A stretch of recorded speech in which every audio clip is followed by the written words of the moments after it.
마가복음 8장 34절로 35절 말씀 함께 보겠습니다. 무리와 제자들을 불러 이르시되 누구든지 나를 따라오려거든 자기를 부인하고 자기 십자가를 지고 나를 따를 것이니라. 누구든지 자기 목숨을 구원하고자 하면 잃을 것이요 누구든지 나와 복음을 위하여 자기 목숨을 잃으면 구원하리라.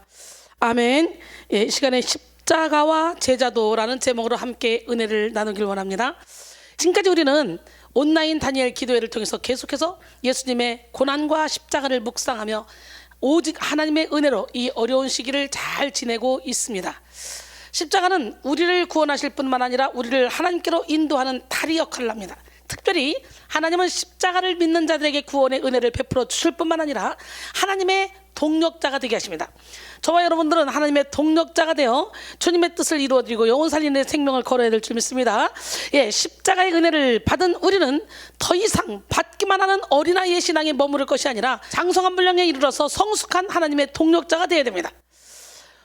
오스왈드 챔버스는 하나님의 동력자의 주된 임무는 사람들의 죄성을 드러내고 예수 그리스도를 소개하여 상대의 영혼을 복음으로 수술하는 것이다 라고 말했으며, 노블은 그리스도인은 그리스도가 생각하는 마음이고 그리스도가 살고 있는 심장이고 그리스도가 말하는 음성이고 그리스도가 도와주는 손이다 라고 했습니다. 여러분 안에 주님이 계십니까? 고린도서 13장 5절에 보니까 너희는 믿음 안에 있는가 너희 자신을 시험하고 너희 자신을 확증하라. 예수 그리스도께서 너희 안에 계신 줄을 너희가 스스로 알지 못하느냐? 그렇지 않으면 너희는 버림받은 자니라 그랬어요. 우리 주님이 우리 안에 계십니다. 로마서 8장 9절에 만일 너희 속에 하나님의 영이 거하시면 너희가 육신에 있지 않고 영에 있나니 누구든지 그리스도의 영이 없으면 그리스도의 사람이 아니라 그랬어요. 여러분, 고린도전서 3장 16절로 17절 보니까 너희는 너희가 하나님의 성전인 것과 하나님의 성령이 너희 안에 계시는 것을 알지 못하느냐? 누구든지 하나님의 성전을 더럽히면 하나님이 그 사람을 멸하시리라. 하나님의 성전은 거룩하니 너희도 그러하니라 그랬어요. 그러므로 우리는 하나님의 동력자로서 맡겨진 사명에 충실해야 됩니다. 요한복음 14장 12절에 보니까 내가 진실로 너에게 이르노니 나를 믿는 자는 내가 하는 일을 그도 할 것이요 또한 그보다 큰 일도 하리니 이는 내가 아버지께로 감이라 그랬어요. 할렐루야. 마가복음 16장 15절로 20절 보니까 또 이르시되 너희는 온 천하에 다니며 만민에게 복음을 전파하라.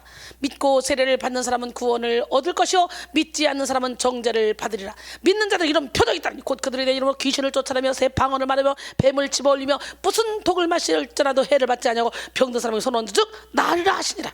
할렐루야. 주 예수께서 말씀을 마치신 후에 하늘로 올려주사 하나님 우편에 앉으시니라. 제자들이 나가 두루 전파할세 주께서 함께 역사하사 그 따르는 표적으로 말미암아 말씀을 확실히 증언하시니라. 여러분, 주님이 이렇게 이적과 기적과 표적을 믿는 자들에게 나타내도록 허락하시는 이유는 뭡니까? 이 표적으로 말미암아 결국은 말씀을 확실히 증거하게 하기 위해서, 복음을 확실히 전하게 하기 위해서 예수님이 나의 죄를 대속하기 위하여 죽으셨다는 사실을 믿는 모든 자들에게는 동일하게 영혼 구원의 사명이 주어집니다. 어떤 특정인들만 부르는 것이 아니에요. 십자가를 믿는 모든 사람들에게 주어지는 부르심입니다. 그런 고로 예수를 믿는 저와 여러분은 모두가 사명자입니다. 우리는 혼자만 구원을 간직할 것이 아니라 우리도 이 십자가의 전달자가 돼서 모든 이들이 구원을 얻기 원하시는 하나님의 뜻을 확장해 나가는 일에 쓰임받아야 됩니다. 사도행전 1장 8절에 오직 성령이 너희에게 임하시면 너희가 권능을 받고 예루살렘과 온 유대와 사마리아와 땅끝까지 이르러 내 증인이 되리라 하시니라. 할렐루야. 우리 모두 다 주님의 증인 됩시다. 하나님의 일은 믿음이 특별한 사람, 달란트가 있는 사람, 돈이 있는 사람, 뭔가 할 수 있는 사람만 할 수 있다고 단정짓죠. 그러나 그것도 자기 합리화입니다. 예수님이 부르신 제자들은 특별한 사람들이 아니었어요. 대부분 배움이 없는 어부였고 하나같이 감정을 이기지 못하는 일반인들이었습니다. 또한 예수님의 마음을 감동하게 한 사람은 비천한 여인, 이방 여인, 또 이방인, 백부장, 세리와 같은 이런 사람들이었어요. 오히려 하나님께 쓰임받도록 특별히 구별된 바리새인과 서기관들과 대제사장들의 마음은 아주 완악해서 하나님의 뜻을 알 수가 없었어요. 육신의 옷을 입고 오신 예수님을 알아보지도 못했어요. 여러분, 유머 한마디 할까요? 예수님이 12제자의 자질과 능력을 검증하기 위해서 경영 컨설팅 전문 회사에 의뢰를 했대요. 그랬더니 제자들에 대한 평가가 다음과 같았습니다. 나사렛 예수 귀하가 의뢰한 12명의 인적 사항을 검토하고 심리 테스트 및 적성 검사를 한 결과 다음과 같습니다. 한 명만을 제외하고는 다들 학력이 너무 낮고 경험도 부족합니다. 그들은 귀하가 새롭게 기획하는 공동체의 간부로서 자격 미달입니다. 그들은 단체 관념도 없고 협력 정신이 부족해서 경영 관리자로 적합하지 않습니다. 먼저 시몬 베드로는 정서적으로 불안정하고 성격이 너무 과격합니다. 다혈질이에요. 안드레는 한마디로 무능력자입니다. 남을 지도할 사람이 못 돼요. 세베대의 아들 야고보와 그의 형제 요한은 공동체의 이익을 다 제껴두고 자기 개인의 이익을 추구할 가능성이 매우 높은 사람들입니다. 도마는 매우 부정적이고 질문뿐이며 추진력이 별로 없습니다. 마태는 자기 이익을 위해서는 어떤 일을 할지 도무지 예측할 수 없는 사람입니다. 알페오의 아들 야고보와 다데오 및 가나안인 시몬은 사회혁명을 노리는 아주 과격한 불온 사상에 깊이 감염되어 있습니다. 귀하가 추천한 12명 중 그래도 긍정할 만한 한 사람이 있는데, 그렇다면 그 사람이 누구냐? 바로 가룟 유다 한 사람뿐인데요, 그는 비교적 유능한 편입니다. 사회 지식도 풍부하고 실업인다운 예민한 감각과 판단력도 가졌으며 사교성도 있어서 권력 상층부와도 잘 접촉할 수 있는 인물입니다. 웃기지 않아요? 예, 강한 동기가 있고 의욕도 가득 차 있습니다. 따라서 본 경영 컨설팅 전문회사는 가룟 유다 한 사람만을 추천하는 바입니다. 어때요, 여러분? 우리가 인간적으로 봤을 때 스스로가 하나님의 부르심을 받았다고 자부할 수 없지만, 하나님은 대단한 사람들을 불러서 사용하시는 것이 아니라 십자가의 은혜에 감격하며 겸허하게 십자가 앞에 무릎을 꿇는 겸손한 자들을 만들어 쓰십니다. 고린도전서 1장 25절로 29절, 하나님의 어리석음이 사람보다 지혜롭고 하나님의 약하심이 사람보다 강하니라. 형제들아, 너희를 부르심을 보라. 육체를 따라 지혜로운 자가 많지 아니하며 능한 자가 많지 아니하며 문벌 좋은 자가 많지 아니하도다. 그러나 하나님께서 세상에 미련한 것들을 택하사 지혜 있는 자들을 부끄럽게 하려 하시고 세상에 약한 것들을 택하사 강한 것들을 부끄럽게 하려 하시며, 하나님께서 세상에 전한 것들과 멸시받는 것들과 없는 것들을 택하사 있는 것들을 폐하려 하시나니 이는 아무 육체도 하나님 앞에서 자랑하지 못하게 하려 하심이라 그랬어요. 하나님은 겸손한 자를 들어쓰십니다. 화려한 기술, 높이 쌓은 지식, 무너지지 않을 것 같은 그런 권력을 무릎 꿇게 하는 힘이 바로 뭐냐? 겸손에 있습니다. 하나님은 겸손한 자의 전부가 되어주시기 때문이에요. 그러므로 우리는 겸손해야 됩니다. 우리 모두 다 겸손으로 무장합시다. 야고 4장 6절에 그러나 더욱 큰 은혜를 주시나니 그러므로 일렀을 때 하나님이 교만한 자를 물리치시고 겸손한 자에게 은혜를 주신다 했느니라. 겸손의 시작은 예수 그리스도의 십자가 사건을 통해 내가 얼마나 큰 죄인이며 내가 얼마나 구제불능인 사람인지 깨닫는 것에서부터 시작됩니다. 십자가 앞에서 깨지지 못한 사람은 교만함에서 벗어날 수가 없어요.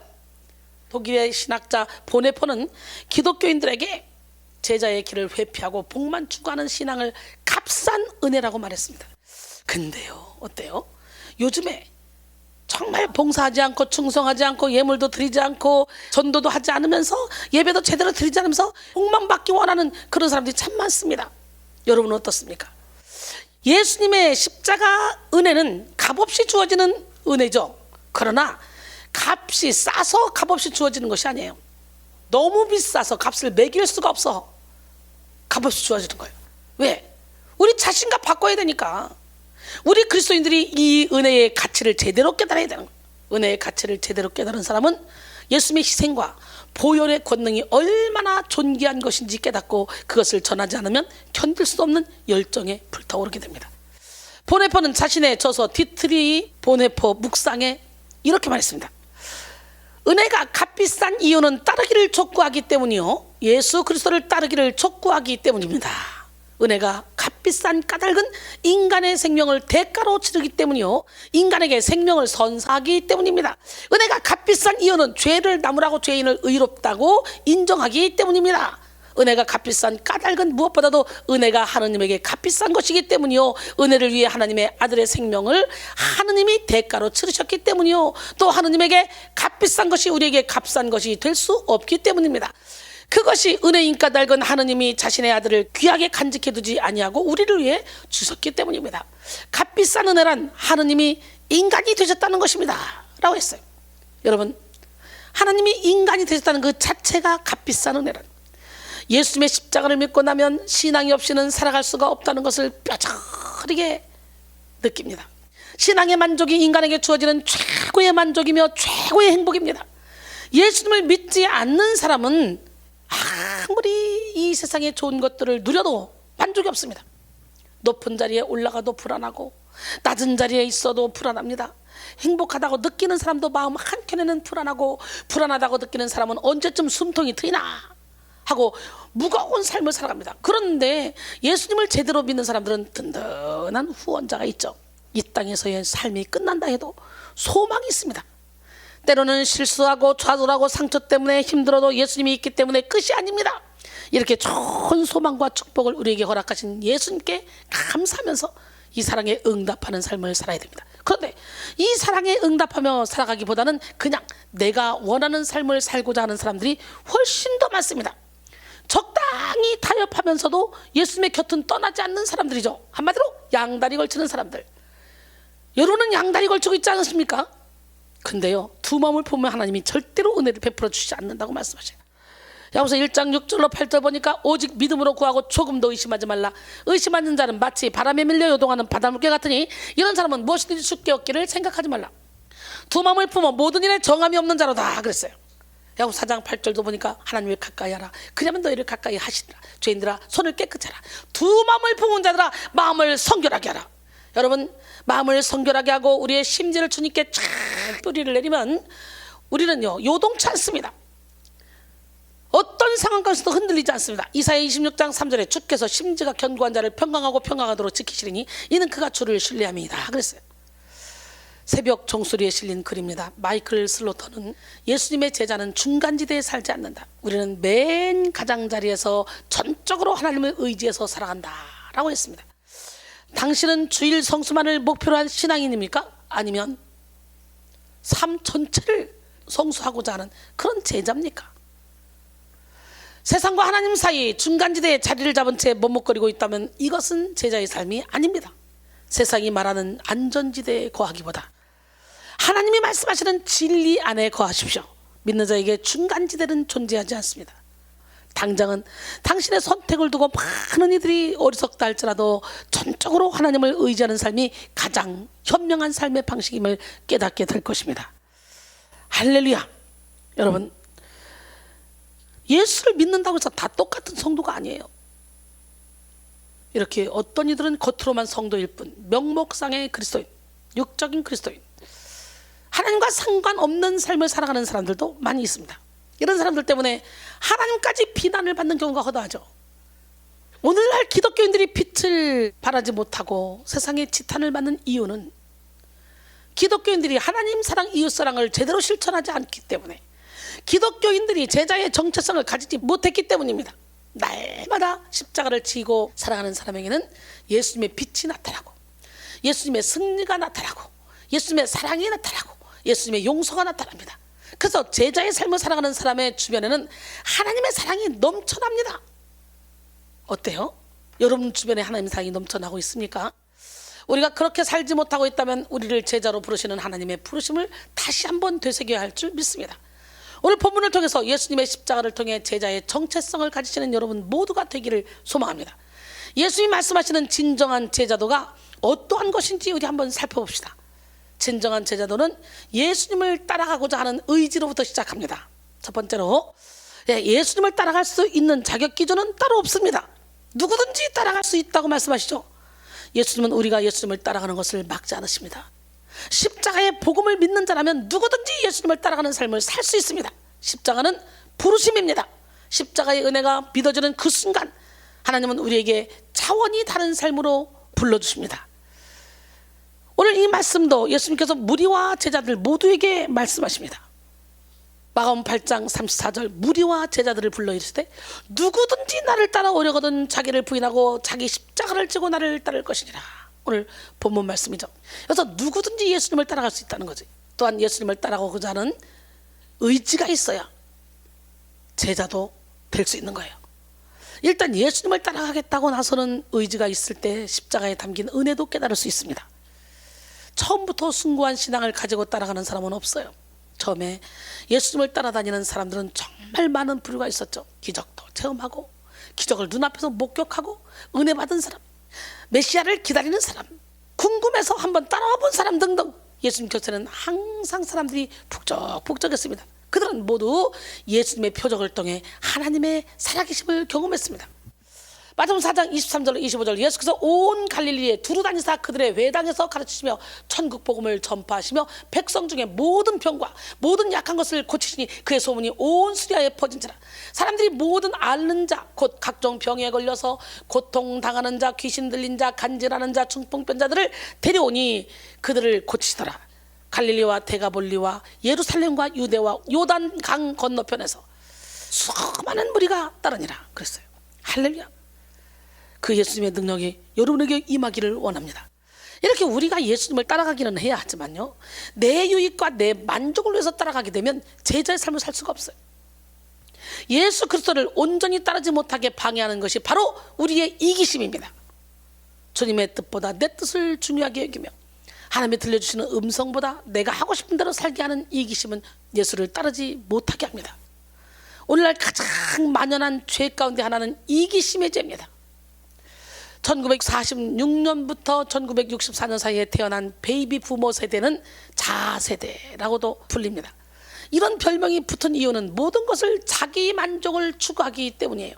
1980년부터 1995년 사이에 태어난 세대를 타임즈는 밀레니엄 세대라고 이름 붙였는데요, 이들은 더욱 자기 중심적인 성향을 보입니다. 지금은 어떻습니까? 대부분 현대인들은 자기 세계에 빠져서 자기만을 바라보는 극도의 자기 중심적인 그런 이기적인 삶을 살고 있습니다. 예수님은 이들 모두가 정말 예수님을 사랑해서 따라온 것이 아님을 알 수 있었어요.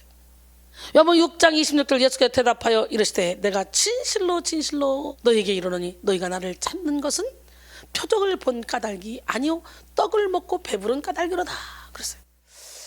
무리들은 자신들의 유익과 만족을 위해서 잠깐 예수님께 붙은 사람들입니다. 무리들은 예수님을 따랐지만 자신의 만족과 유익을 위해 따라다녔어. 즉 무리들이 예수님을 열심히 따라다니긴 했지만 그들은 육체적인 본능을 만족시키는 것이 그들의 열심의 동기였습니다. 그리고 예수님을 정치적인 지도자, 당시 로마 제국의 압제하에 있었는데 우리를 해방시켜줄 지도자로 생각했습니다.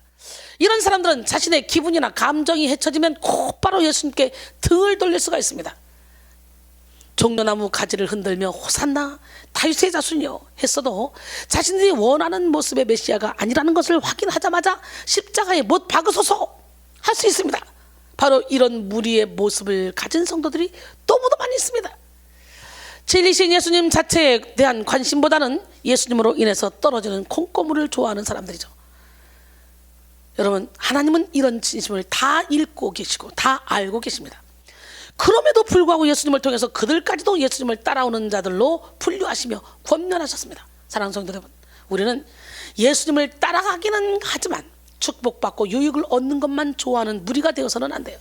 무리는 환난과 어려움이 찾아오면 곧바로 하나님을 째려보고 예수님을 닥달합니다. 그 결국은 예수님을 떠나죠. 가일 아이들만 목사에 져서 팬인가 제자인가에 나오는 말입니다. 팬은 와서 환호하다가 사라져버리는 사람이며 제자는 와서 죽고 섬기는 사람이다. 예수님이 원하시는 것은 세상과 예수님을 동시에 추구하면서 매번 저울질하는 반쪽짜리 마음이 아니다. 예수님은 자신의 팬이 많아지는 것에는 전혀 관심이 없다. 예수님의 관심사는 신앙의 연수가 아니라 헌신의 깊이다. 우리는 예수님 앞에 모든 것을 내려놓고 오직 그분만을 따라가야 한다. 예수님이 따라오라고 하실 때는 당장 따라가야 한다. 말씀에 순종하는 자가 참된 제자다 라고 말씀했어요. 여러분, 주님 말씀하시면 내가 나아가리라, 주님 뜻이 아니면 내가 멈춰서리다. 이 고백이 여러분의 고백이 되기를 위해서 가사 속에 푹 들어가서 간절한 마음으로 찬양해 보시기 바랍니다.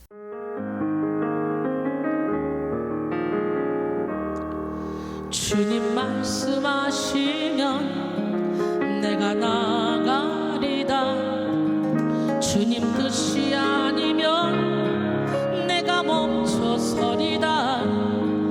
나의 가고 서는 건 주님 뜻에 있으니 오 주님 나를 이끄소서. 주님 말씀하시면 내가 나가리다. 주님 뜻이 아니면 내가 멈춰서리다. 나의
주님 말씀대로 따라가시는 지혜로운 성도들이 되기를 합니다.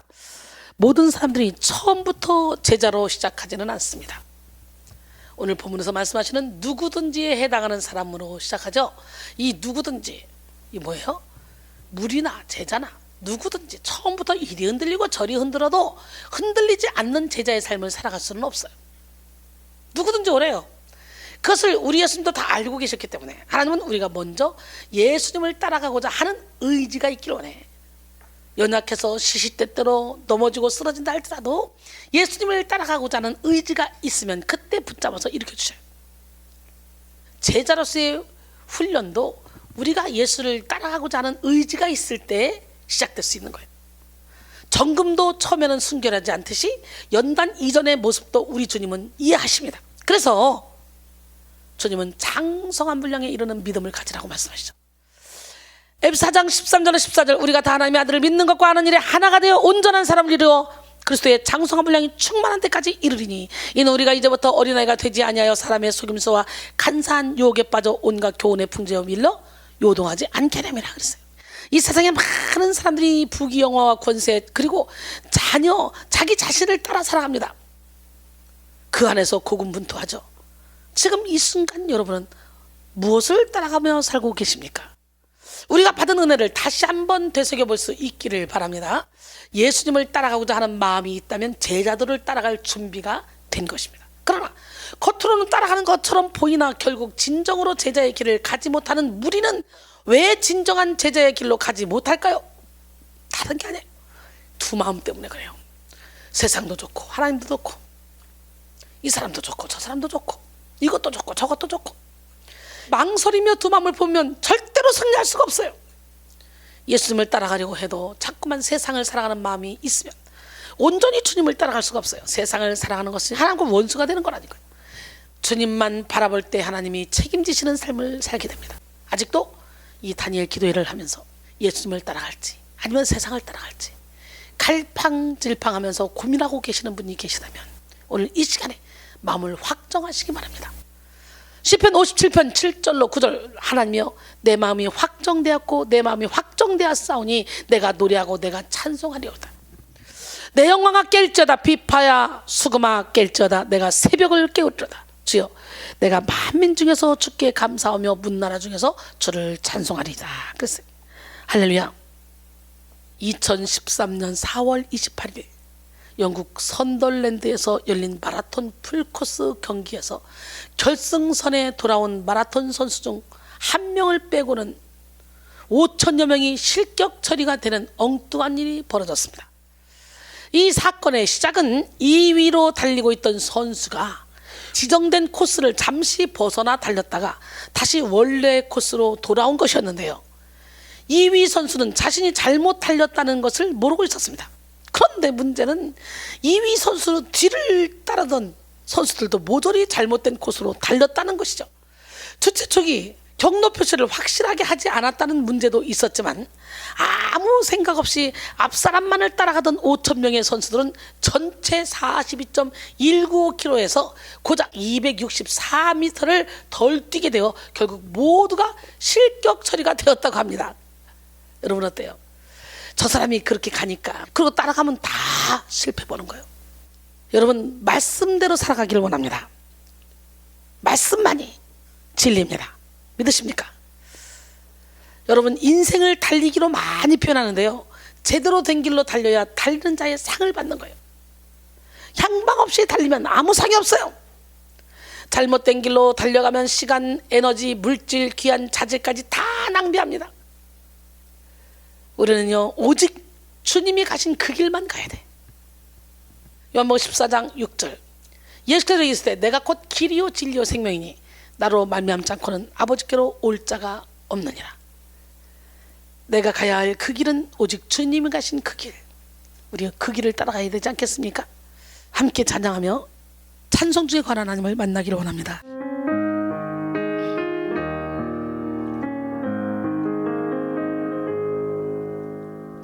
내가 가야 할 그 길은 우리 주님이 가신 그 길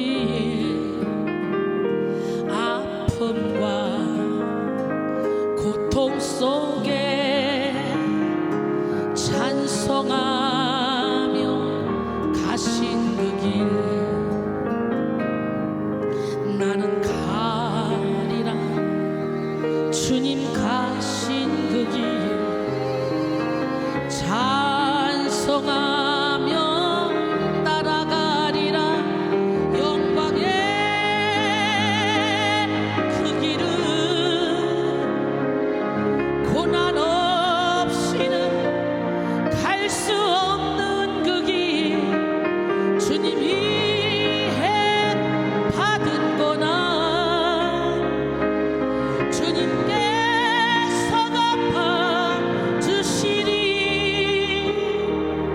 지금껏 받은 거나 장차 받을 영광이라네. 내가 가야 할 그 길은 우리 주님이 가신 그 길. 고난과 죽음까지 순종하며 가신 그 길. 나는 가리라. 주님 가신 그 길 순종하며 따라가리라. 영광의 그 길은 고난 없이는 갈 수 없는 그 길. 주님이 해 받은 거나 주님께서 갚아 주시리. 지금껏 받은 거나 장차 받을 영광이라네. 내가 가야 할 그 길은 우리 주님이 가신 그 길. 천국에 복음 들고 충성하며 가신 그 길. 나는 가리라. 주님 가신 그 길 전도하며 따라가리라. 영광의 그 길은 고난 없이는 갈 수 없는 그 길. 주님이 해 받은 거나 주님께서 갚아 주시리. 지금껏 받은 거나 장차 받을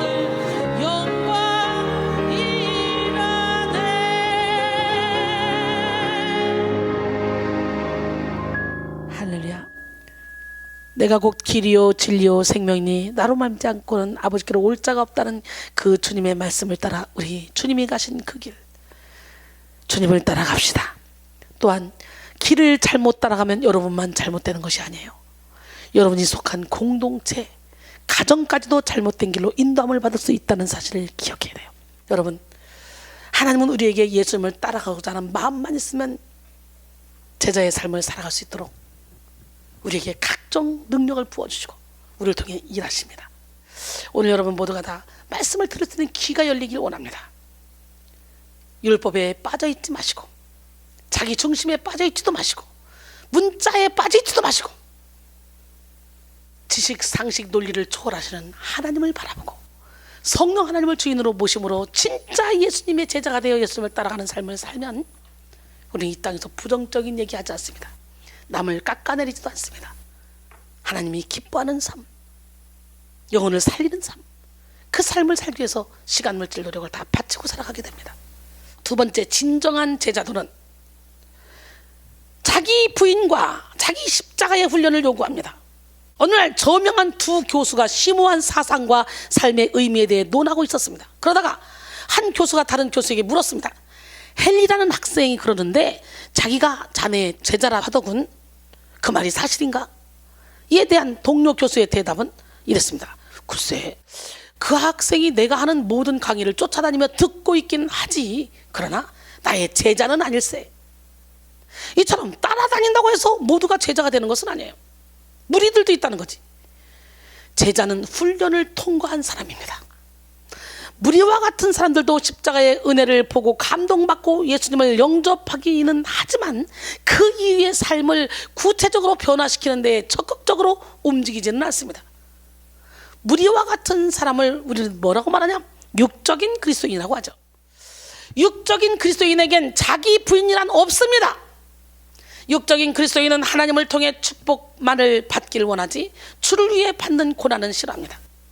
육적인 그리스도인에게 십자가와 희생, 자기 부인을 찾아볼 수 없어요. 오늘 본문에서는 예수님을 제대로 따라오려거든 자기를 부인하라고 말씀하고 있습니다. 자기를 부인하는 것은 이 세상을 따르고 자기 욕심을 위해 살고 자기를 위해 살았던 자아를 십자가에 못 박는 것입니다. 예수님은 예수를 따르던 수많은 무리에게 자기 부모와 처자와 형제와 자매 그리고 자기 목숨까지도 부인하지 않으면, 묘하지 않으면 주님의 제자가 될 수 없다고 마태복음 10장 35절 이하에 말씀하셔요. 여기서 자기 목숨은 깊이 생각해 보면요, 자아를 말하는 거예요. 자아. 그동안 자신을 위해 살았던 자아를 버릴 각오로 주님을 따르지 않으면 주님의 제자가 될 수 없다는 말씀이에요. 십자가 복음의 절정은 자아의 죽음이 이루어질 때 온전히 이루어질 수 있습니다. 자기 부인에 대해서 많은 오해가 있습니다. 많은 사람들이 자기 부인은 무조건 금욕하는 것이며 내가 좋아하는 것을 무조건 피해야 하는 것이라고 오해합니다. 그것은 맹목적인 자기 부인이에요. 자기 부인의 진정한 목적은 내가 나의 주인이 되는 것이 아니라 하나님이 나의 주인이 되어주시는 것입니다. 음식, 쾌락, 애정, 관심사와 같은 것들을 무조건 억제한다고 해서 자기 부인이 되는 것이 아니에요. 내 마음의 왕좌에 예수 그리스도를 주인으로 앉혀드리고 예수님보다 귀한 것은 없다고 고백하는 것입니다. 주 예수보다 귀한 분은 없습니다. 주 예수보다 귀한 것도 없습니다. 믿으십니까?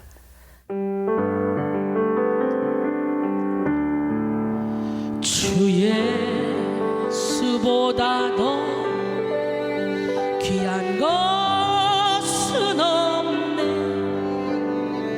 이 세상 무기와 바꿀 수 없네. 영죽을 내 대신 돌아가신 그 놀라운 사랑 잊지 못해. 세상 즐거움 다 버리고 세상 자랑 다 버렸네. 주 예수보다 더 귀한 것은 없네. 예수 밖에는 없네.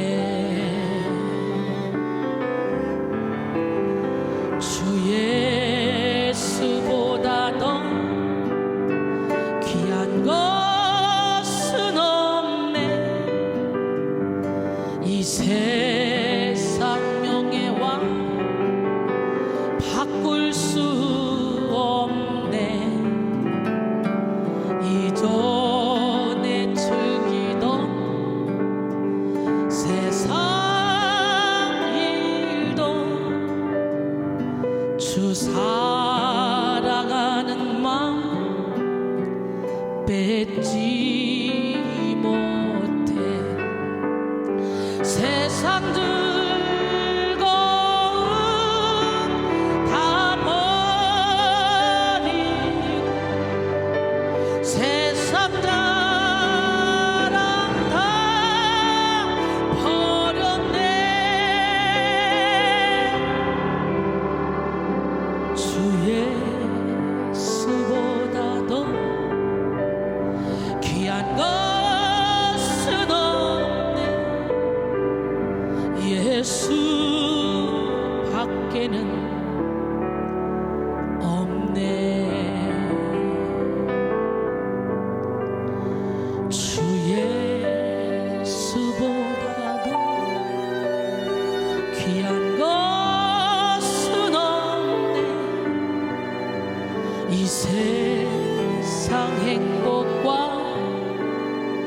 바꿀 수 없네.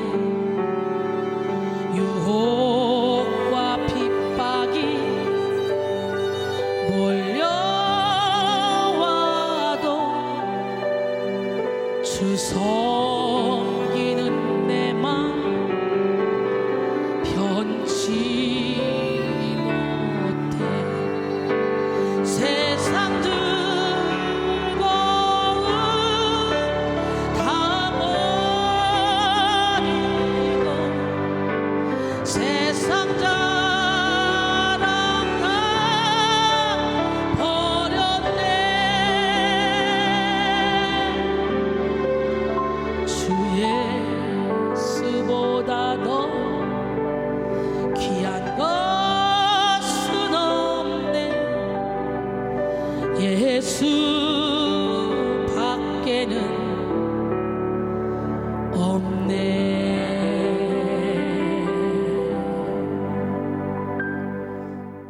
아멘.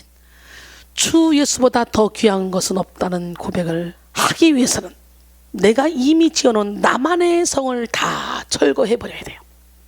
내가 만든 기질, 나의 본성을 다 부인해야 됩니다. 예수 그리스도의 십자가 사건을 믿은 이후로 다시 태어났음을 믿고 이전의 삶에서 추구하던 정과 욕심을 십자가에 못 박아야 됩니다. 이 요셉의 요셉 일기 중에 나오는 글입니다. 나는 과연 주의 군사인가? 전쟁이 없을 때도 칼을 갈고 나를 훈련시키고 있는가? 그리스도의 군사라면 날마다 나를 쳐 복종시켜야 할 것인데 내가 무엇을 하든지 주를 위해 살아야 할 것인데 겉으로 드러나는 거창한 일을 말하는 것은 아니다. 먹든지 마시든지 무엇을 하든지 주님의 영광을 위해 사는 것, 그것이 우리가 나아갈 길이다 그랬어요. 갈라디아서 5장 24절에 보니까 그리스도 예수의 사람들은 육체와 함께 그 정욕과 탐심을 십자가에 못 박았다는 거예요. 여러분 모두가 그 정욕과 탐심을 십자가에 못 박으셨습니까? 못 박지 못했다면 지금 무엇을 박으시기 원합니다. 사도 바울이 고백하죠. 갈라디아서 6장 14절에 내가 세상을 대하여 세상이 나를 대하여 십자가에 못 박혔다고. 여러분 저도 이미 내가 세상을 대하여 세상이 나를 대하여 십자가에 못 박힌 지가 오래됐어요. 주님께 부르심을 받은 이후에 24시간 오로지 하나님의 영광만을 위해서 살아갔어요. 하나님의 일을 하기 위해서 살아갔어요. 그러다 보니까 우리 하나님은 우리 가정을 얼마나 아름답게 만들어 가시는지, 주님 나는 주님의 일할 테니까 주님은 내 일 해주세요. 그랬더니 정말 우리 하나님이 얼마나 아름답게 우리 자녀들을 키우시고 우리 가정을 이끌어 가시는지, 우리 가정은 어떤 가정보다 행복한 가정입니다. 여러분 우리가 자아를 십자가에 못 박는 것, 육체와 정욕을 탐심에 십자가에 못 박는 것, 이거 쉬운 일이 아니죠. 현대인들은 계속해서 자아를 숭배하라고 부추깁니다. 또한 세상은 뭘 더 가지고 욕심을 채워줘야만 이기는 인생이라고 속입니다. 자기 부인은 지나친 자기 희생이라고 비판하죠. 그러나 십자가에서 자기 부인이 된 사람들만이 얻는 부요함과 자유가 있습니다. 정말 저는요, 억울하게 누명을 쓰고 누가 헛소리 하면요, 그거 당장 쫓아가야 돼, 이런 기질을 갖고 있었던 사람이야 옛날에. 지금은 그래 찌어라 빠어라, 의를 위하여 박해를 받는다는 복이 따르으니 하늘의 상급이 쌓아질 것이다, 그렇게 살아갑니다. 그러니요 어떤 상황 가운데서도 진리의 자유 가운데 이렇게 행복하게 사는 거예요. 여러분 모두가 다 자기 부인을 하기를 원합니다. 자기 부인은 내 인생이 사라지는 것이 아니라 내 인생이 참으로 아름다워지는 지름길이에요. 죄와 상처로 얼룩진 자아를 부인하지 않으면 진정한 나를 찾을 수가 없습니다. 옛사람이 죽어야 십자가로 세워진 새 사람이 세워질 자리가 생기는 거예요. 인간은 자기를 부인하지 않으면 모두 자기 중심적인 삶을 살아갑니다. 자기 중심적인 삶은 결코 승리할 수 없어요. 토마스 아켄피스는 자신을 완벽하게 이길 수 있으면 다른 어떤 것도 쉽게 통달할 수 있다. 자신을 이겨내는 것이 가장 완벽한 승리이다 라고 했습니다. 세상에서 가장 큰 적은 뭐야? 바로 나입니다. 나 중심적으로 살아가는 삶은 실패하는 삶이에요. 우리가 예수님을 따라가기 위해서는 내 중심을 버리고 예수님 중심으로 생각하고 살아가야 돼요. 잠언 25장 28절, 자기의 마음을 제어하지 아니하는 자는 성읍이 무너지고 성벽이 없는 것과 같으니라. 잠언 16장 32절에 노하기를 더디한 자는 용사보다 낫고 자기 마음을 다스린 자는 성을 빼앗는 자보다 나은지라 그랬어요. 헨리 마틴은 주님 저로 자신의 뜻을 갖지 않도록 하옵시고 참된 행복이 외적으로 임하는 것에 의존하는 것이 아니고 주님의 뜻에 일치하는 것으로 여기게 하옵소서라고 했습니다. 여기서 더 적극적으로 나아가는 것이 자기 십자가를 지는 것입니다. 제자의 훈련에 들어선 사람들은 자기 십자가를 집니다. 자기 십자가를 지고라는 말에서 자기라는 말은 아우트라는 말로서 자기에게 속한이라는 뜻을 가지고 있습니다. 이는 하나님께서 모든 믿는 자들에게 자기에게 속한 십자가를 다 주셨다는 것을 의미합니다. 제자로서 예수님을 따라가는 사람은 예수님의 십자가 고통을 함께 감당하며 죽기까지 충성하신 예수님의 마음과 연합되어야 합니다. 더 나아가 자기 십자가는 한 번만 지는 것이 아니에요. 날마다 져야 돼. 날마다. 날마다라는 말은 카드헤미란 말인데요, 사도 바울은 이 삶을 구체적으로 실천해 나갔죠. 고린도전서 15장 31절에 보니까 형제들아 내가 그리스도 예수 우리 주 안에서 가진 바 너희에 대한 나의 자랑을 두고 단언하노니 나는 날마다 죽노라 그랬어요. 한 번만 자기를 부인하고 한 번만 십자가를 져도 된다면 얼마나 편할까. 그러나 우리의 본성이 그렇게 하도록 놔두지 않습니다. 그래서 우리의 씨름은, 우리의 싸움은 죽을 때까지 날마다 싸워야 되는 거예요. 이렇게 들으면 너무 어렵고 버겁게 느껴지지 않습니까? 그러나 이 날마다의 싸움은 제자리 걸음만 하는 그 싸움이 아니에요. 날마다 성장하고 날마다 성숙하는 싸움, 단단한 음식을 먹을 수 있는 싸움이에요. 그래서 어제의 싸움에서 승리하면 오늘의 싸움이 있지만 점점 더 넉넉히 예수 안에서 이길 수 있다는 거지. 그래서 날마다 자기 십자가를 지는 사람은 복 있는 사람입니다. 여러분 모두가 다 복 있는 사람이 되길 원합니다. 시편 1편에는 뭐라고 말씀하십니까? 말씀을 주야로 묵상하는 자가 복 있다는 거예요. 그렇습니다. 하나님은 날마다 하나님의 말씀대로 살고 날마다 자기 십자가를 지는 자에게 하나님 안에서의 형통을 허락하십니다. 시편 1편 1절로 3절 복 있는 사람은 악인들의 꾀를 따르지 않냐며 죄인들의 길에 서지 않냐며 오만한 자들의 자리에 앉지 아니하고 오직 여호와의 율법을 즐거워하여 그 율법을 주야로 묵상하는도다. 그는 시냇가에 심은 나무가 철을 따라 열매를 맺으며 그 잎사귀가 마르지 아니한 같으니 그가 하는 모든 일이 다 형통하리로다.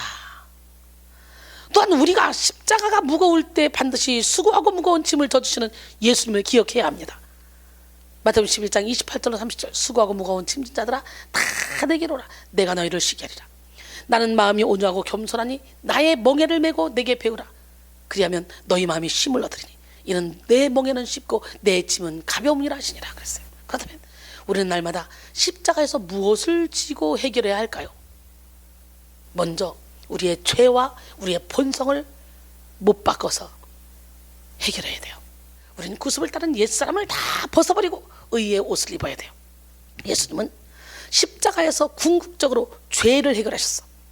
조상들이 지은 죄, 우리가 과거에 지은 죄, 현재에 짓는 죄, 앞으로 지을 죄까지 싹 다 못 박아버렸어. 그렇기 때문에 예수 안에 들어서 회개만 하면 우리는 죄책감에 매일 필요가 없어요.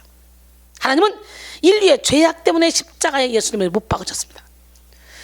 그것이 헛되지 않아야 돼요. 주님께 무거운 짐을 다 던져놓읍시다. 그래서 우리는 십자가를 통해서 날마다 죄를 이겨야 됩니다. 죄를 이길 수 있는 무기는 예수님이 십자가에서 흘리신 그 보혈입니다.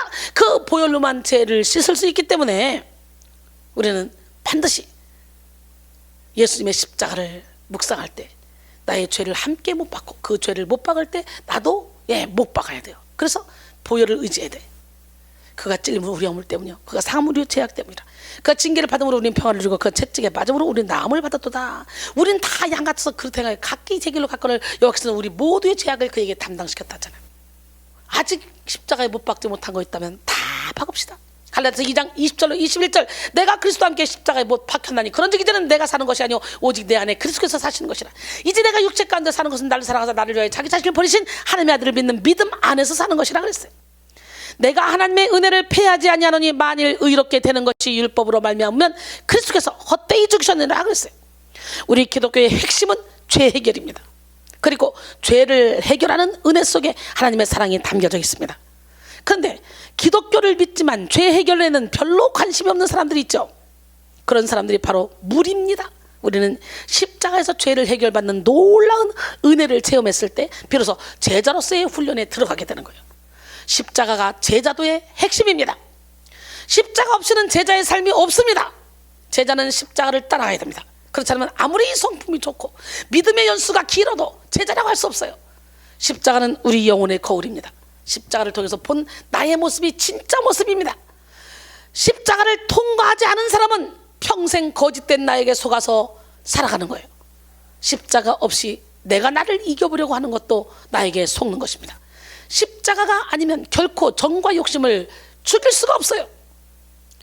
깨달을 수도 없어요. 우리의 본성은 자꾸만 육신의 정욕, 안목의 정욕, 이생의 자랑을 따라가라고 부추기기 때문이죠. 그렇게 사는 삶이 행복한 삶이라고 속삭입니다. 사랑하는 성도 여러분, 진정으로 행복한 삶은 예수 그리스도의 십자가에 응답하는 삶이에요. 할렐루야. 날마다 자기를 부인하고 십자가에 자신을 드리는 삶입니다. 오늘 본문 말씀이죠. 마가복음 8장 34절 35절. 무리와 제자들을 불러 이르시되 누구든지 나를 따라오려거든 자기를 부인하고 자기 십자가를 지고 나를 따를 것이니라. 누구든지 자기 목숨을 구원코자 하면 잃을 것이요 누구든지 나와 복음을 위하여 자기 목숨을 잃으면 구원하리라 그랬어요. 로마서 8장 5절로 8절. 육신을 따른 자는 육신의 일을, 영을 따른 자는 영의 일을 생각하니 육신의 생각은 사망이요 영의 생각은 생명과 평안이니라. 육신의 생각은 하나님과 원수가 되나니 이는 하나님의 법에 굴복하지 아니할 뿐만 아니라 할 수도 없습니다. 육신에 있는 자들은 하나님을 기쁘시게 할 수 없느니라 그랬어요. 첸트니는 십자가를 지는 것에 대해 5가지로 말했습니다. 첫째, 십자가를 지는 것은 보편적인 일이다. 보편적이라 하면 그리스도를 따르는 구원받는 모든 자들은 모두 십자가를 져야 한다는 뜻이다. 둘째, 십자가를 지는 일은 영구적인 것이다. 예수님도 날마다 자기 십자가를 지라고 하셨다. 십자가를 진다는 것은 한 번만 지는 것이 아니요 날마다 져야 하는 것이다. 셋째, 십자가를 지는 것은 의지적인 일이다. 십자가를 지는 것은요 우리의 자유의지로 하는 것입니다. 오늘 여러분의 의지를 가지고 십자가를 지기로 결단하고 나가야 되는 거예요. 넷째, 십자가를 지는 일은 고통스러운 일이다.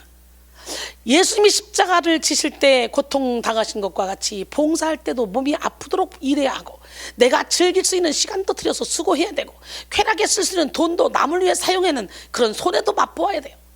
십자가를 지는 것은 결코 쉬운 일이 아니에요. 다섯째, 십자가는 곧 죽음이다.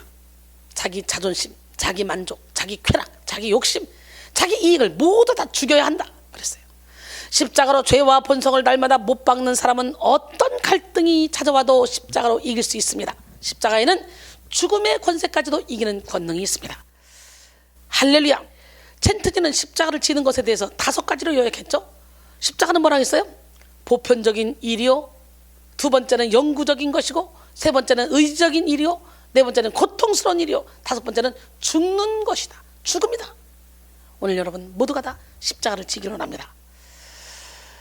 십자가로 죄와 본성을 날마다 못 박은 사람은 어떤 갈등 상황이 찾아와도 십자가로 이길 수 있습니다.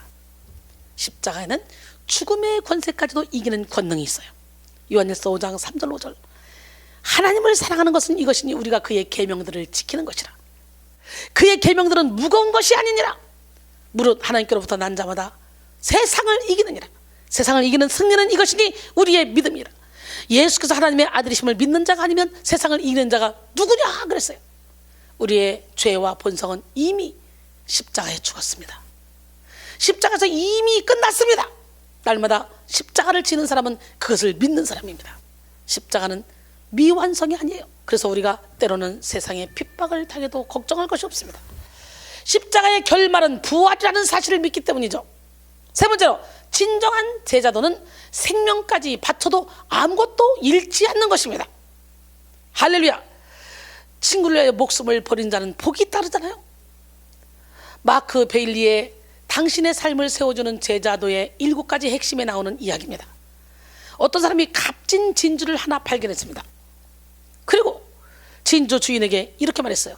이 진주를 사고 싶은데요, 얼마죠? 그러자 주인은 당신이 가진 거 전부요. 좋아요, 사겠습니다. 은행에 1만 달러가 있습니다. 좋아요. 또 다른 것은 없어요? 글쎄, 여기 주머니에 120달러가 있긴 하네요. 좋아요. 지금 어디서 살고 있죠? 아, 집도 여기 포함시킵니다. 아, 이젠 차에서 자야 되겠군. 아, 차도 있군요. 차도 내 겁니다. 다른 것은 또 없나요? 이봐요, 당신은 내 전부를 가져갔습니다. 뭘 더 원하시는 겁니까? 당신은 이 세상에서 혼자입니까? 아니요, 아내와 2 자녀가 있어요. 그렇습니까? 그러면 당신 아내와 자녀도 다 내 소유입니다. 또 없습니까? 이제 내게 남아있는 건 아무것도 없어요. 이젠 나 혼자뿐입니다. 아, 참 하마터면 잊을 뻔했군요. 모든 것이 내 것입니다. 아내와 자녀들, 집과 돈과 차, 그리고 당신까지. 그리고 진주의 주인은 덧붙여 이렇게 말했습니다. 이제 잘 들으시오. 나는 얼마 동안 이 모든 것을 당신이 사용하도록 허락하겠소. 그러나 당신이 내 것인 것처럼 그것들도 전부 내 것이라는 사실을 잊지 마시오. 그리고 그 중에서 어떤 것이든 필요하다고 생각되면 언제든지 그것을 포기해야 합니다. 왜냐하면 이제는 내가 주인이니까요. 이야, 이 말씀 참 은혜가 되네요. 우리는 우리 것이 한 개도 없어요. 모든 것이 다 주께로부터 왔어. 고린도전서 6장 19절로 20절, 너희 몸은 너희가 하나님께로부터 받은 바 너희 가운데 계신 성령의 전인 줄을 알지 못하느냐? 너희는 너희 자신의 것이 아니라 값으로 산 것이 되었으니 그런즉 너희 몸으로 하나님께 영광을 돌리라 그랬어요. 할렐루야. 여러분, 나라를 위해 죽으면 순국, 열심히 일하다 죽으면 순직, 그리고 신앙을 위해 죽는 죽음을 뭐라고 하죠? 순교라고 하죠. 오늘 본문 마지막 절은 초대교회 당시에 수많은 성도들이 순교의 길을 선택하게 한 원동력이 되는 말씀이었다고 하는데요. 세상에서 목숨보다 더 귀하게 여겨지는 가치는 없어요. 십자가를 따라가는 자는 주님을 위해 자신에게 있어서 가장 중요한 가치를 내려놓을 수 있습니다. 그것이 생명이어도 내려놓을 수가 있어요. 왜냐하면 주님을 위해 잃어버리는 것은 결국에 잃는 것이 하나도 없다는 것을 믿기 때문이죠. 믿으십니까? 영원한 생명을 얻기 위해서 자신의 육적인 가치를 내려놓는 사람은 진정한 제자입니다.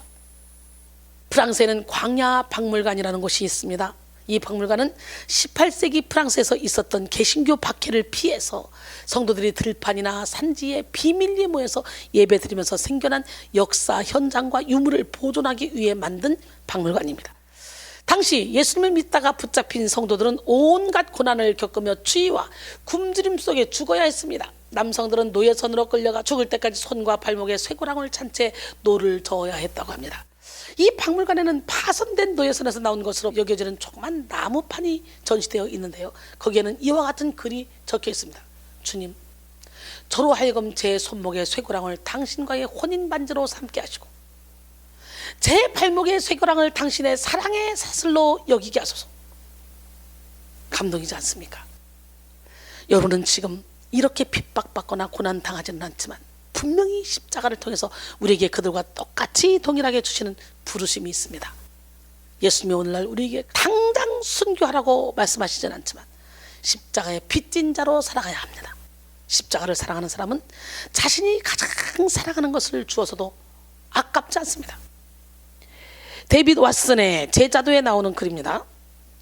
예수님의 제자가 된다는 것은 그를 믿고 따르며 그를 받아들인다는 의미다. 이는 우리가 과거 이기적인 죄의 삶에 대하여는 아니요 라고 하며 예수님에게는 예 라고 말하는 것이다. 예수님을 따르는 제자도에 있어서 절반이라는 개념은 없다. 전부가 아니면 아무것도 아닌 것이다. 예수님은 우리에게 절대적인 순종을 기대하신다.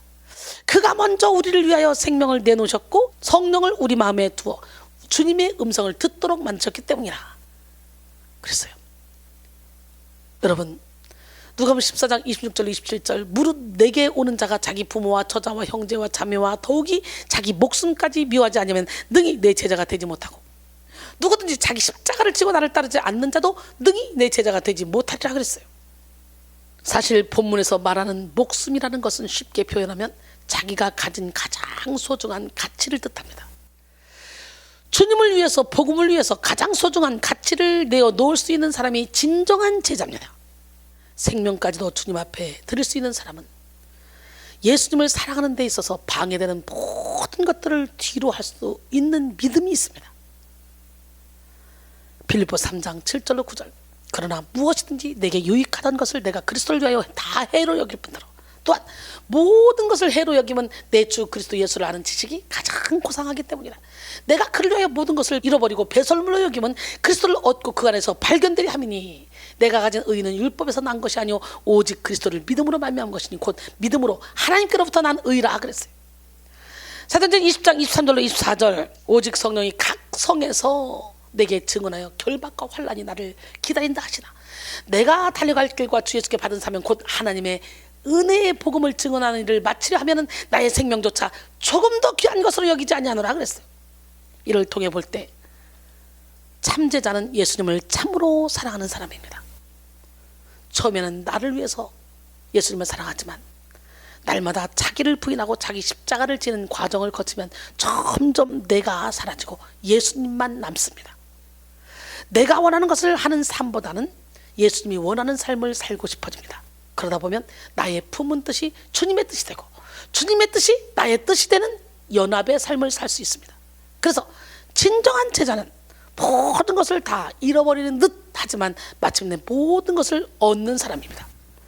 성령의 열매를 맺고 영광과 존귀를 얻습니다.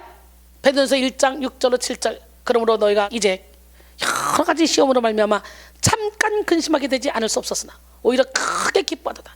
너희 믿음의 확실함은 불로 연단하여도 없어질 금보다 더 귀하여 예수 그리스도가 나타나실 때 칭찬과 영광과 존귀를 얻게 할 것이니라. 할렐루야. 예수님의 제자로 살아가면 뭔가 철저히 절제된 금욕적인 생활을 떠올릴 수 있지만 진정한 예수님의 제자는 어떤 상황 속에서도 풍요를 누리며 예수님의 사랑을 나타내는 작은 예수입니다. 예수님을 닮아 가장 예수를 많이 닮은 사람으로 살아가게 됩니다. 우리는 이 제자도를 가지고 날마다 승리해야 돼요. 십자가를 통해 제자도를 날마다 이뤄가는 성도는 모든 것을 다 희생하는 것 같이 보이지만 결국은 모든 것을 다 얻는 삶입니다. 고린도서 6장 8절로 10절 우리는 속이는 자 같으나 참되고 무명한 자 같으나 유명한 자요 죽은 자 같으나 보라 우리가 살아있고 징계를 받는 자 같으나 죽임을 당하지 아니하고 근심하는 자는 항상 기뻐하고 가난한 자 같으나 많은 사람을 부욕해 하고 아무것도 없는 자 같으나 모든 것을 가진 자로다. 할렐루야. 결론적으로 오늘 우리는 혼자만 구원을 간직할 것이 아니라 우리도 십자가의 전달자가 되어 모든 이들이 구원을 얻기 원하시는 하나님의 뜻을 확장시켜 나가야 합니다. 하나님은 대단한 사람을 불러서 사용하시는 것이 아니라 십자가의 은혜에 겸허하게 무릎 꿇는 자들을 사용하십니다. 예수님이 말씀하시는 진정한 제자도가 어떤 것인지 살펴봤죠. 진정한 제자도는 예수님을 따라가고자 하는 의지로부터 시작됩니다. 진정한 제자도는 자기 부인과 자기 십자가의 훈련을 요구합니다. 진정한 제자도는 생명까지 바쳐도 아무것도 잃지 않는 것입니다. 이 시간 십자가의 은혜를 깨닫고 그 은혜에 빚진 자로서 오늘 영의 귀가 열리고 영의 마음이 열리고 영적인 눈이 활짝 열려서 우리를 제자로 부르시는 주님의 음성을 듣고 주님의 뜻을 이루어드리는 기적의 주인공이 되기를 주님의 이름으로 축원합니다. 할렐루야.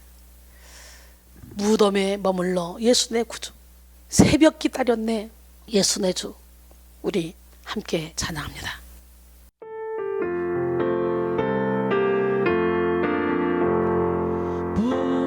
무덤에 머물러 예수 내 구주 새벽 기다렸네 예수 내 주 원수 다 이기고 무덤에서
하나님이시여, 하나님이시여, 주는 나의 하나님이시라.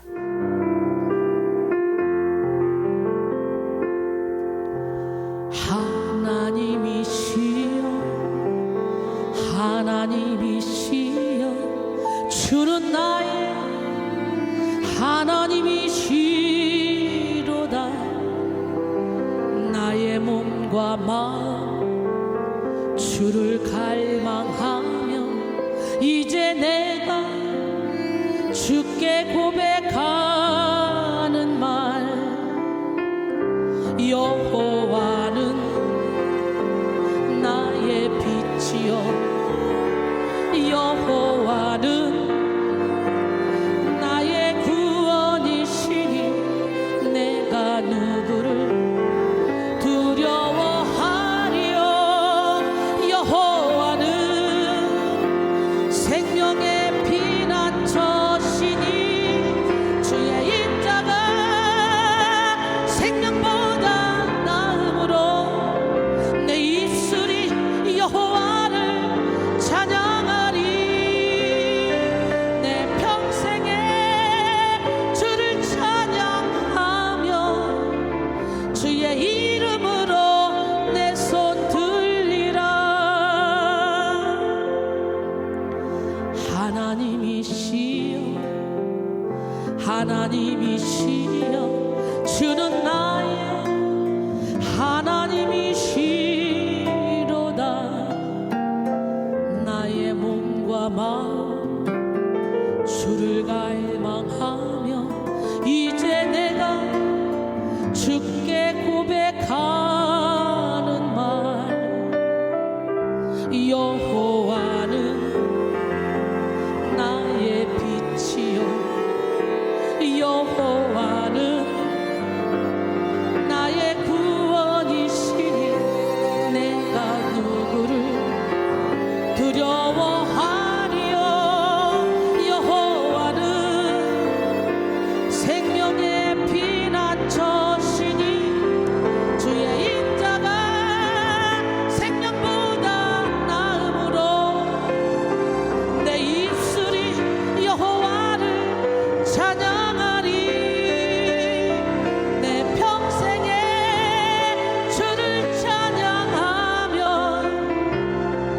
주의 이름으로 내 손 들리라.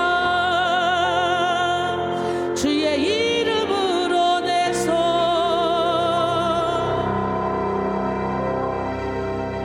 들으실 거죠? 들리라.